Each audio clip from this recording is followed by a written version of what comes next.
Hi guys! Welcome back to my vlog. Another day, another story na naman tayo. Today is a very special day. Birthday kasi ng sister ko. At syempre may pa-surprise kami sa kanya from decorations to food. Sinikap namin kahit simple lang. Kaya samahan nyo kami. Englishin mo para maano ni Dave. I don't know English. Just say it in English. What you're saying. I mean, I just want to say thank you for everything. That's it. Ops, wait lang. Hindi siya yung sister ko, but she's my sister Rakas.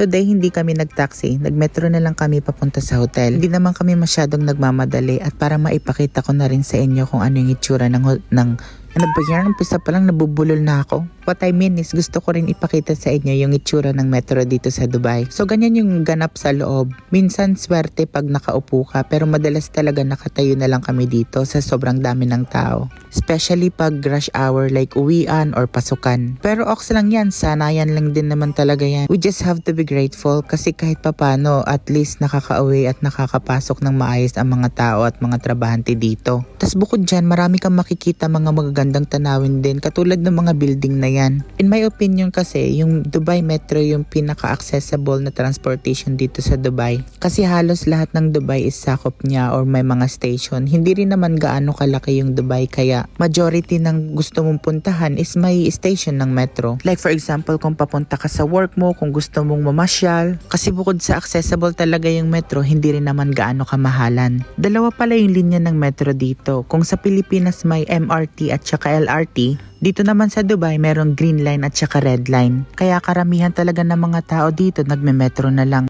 Tas malawak din pala yung metro dito. Bukod dyan, fully air conditioned pala lahat ng station. At saka mini-maintain talaga ang kalinisan.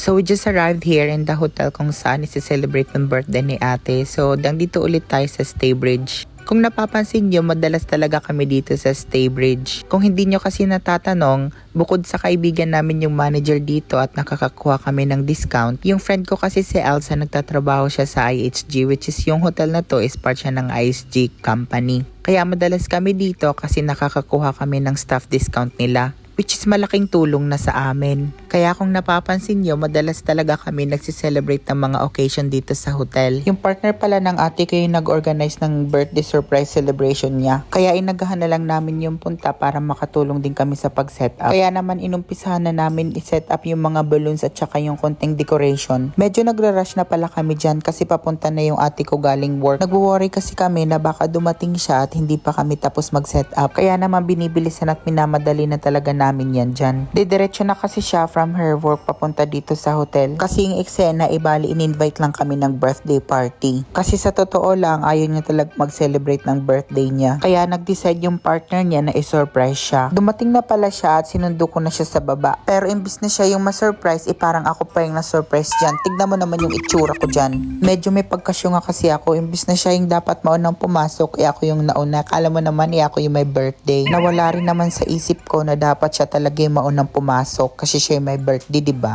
Kaya super gulat talaga ako pagpasok ko, nakatutok sa akin lahat ng camera. Medyo na pressure lang kasi ako niya nung nasa baba kasi kami, ang dami-dami kong sinasabi sa kanya na dahilan para hindi kami umakyat agad kasi nga hindi pa sila ready. Inaantay ko kasi yung tawag nila sa akin, hudyat na para umakyat na kami. Kaya nawala ako sa focus kung ano ba yung dapat kong gawin. Pero anyway, nagawan ko naman ng paraan nung ini-edit ko na yung video na to. Inedit ko na lang na kunwari siya yung unang pumasok.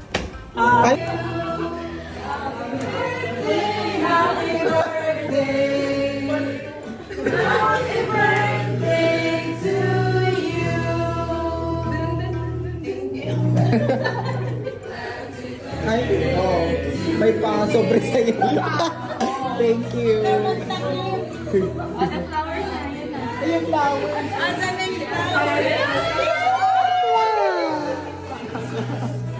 Mukhang na-surprise naman siya. Anyway, pakita ko nga pala sa inyo yung mga pagkain namin. Lahat pala yan, iluto ng partner niya at saka ni mama. Pinagtulungan na nila yan. Total, pares naman silang magaling at mabilis magluto. So, ayan yung mga niluto nila. Meron pala dyan chicken inasal, kaldereta, meron din patatim.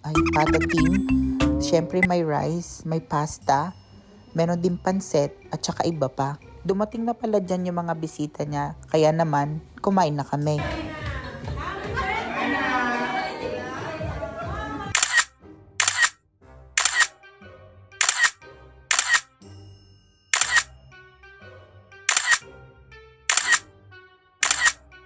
Pagkatapos namin kumain at magpicturan, ayan na, walwalan na ang mga person. Ganyan talaga yung typical na party ng mga Pilipino, di ba? Hindi talaga mawawala ang konting tagay, konting kwentuhan, at syempre maraming tawanan. Kasi kami mga OFW dito sa Dubai, kahit naman pagod sa trabaho at stress, syempre hindi pa rin namin makakalimutan ang magsaya. Kasi kahit kapapano maibsan ang lungkot at pagod ng mga nararamdaman. Kasi sa totoo lang, hindi talaga madaling magtrabaho dito sa ibang bansa. Sipag at tiyaga lang talaga ang puhunan. Kasi normal naman ang mapagod, pero dapat laban lang sa buhay. Ika nga sabi ng iba, pag may sipag at tiyaga, may nilaga. Sa mga gantong kaganapan na lang kasi kami bumabawi. Kasi kahit ano man yung pagod ng isa't isa, nakukuha pa rin tumawa at magsaya. Kaya naman, cheers sa buhay ng bawat isa. Huwag natin ipagdamot sa sarili natin na maging masaya kahit may problema. Kaya naman sis, sige, tumagay ka pa. Jet2 holiday.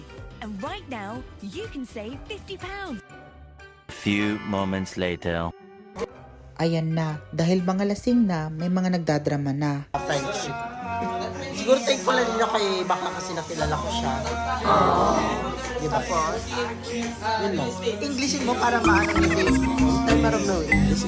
Just say it in English. What you're saying. I just wanna say thank you for everything. That's it. Thank you for carrying me. Thank you for carrying my sister. For me also. Thank you for all the advice. That's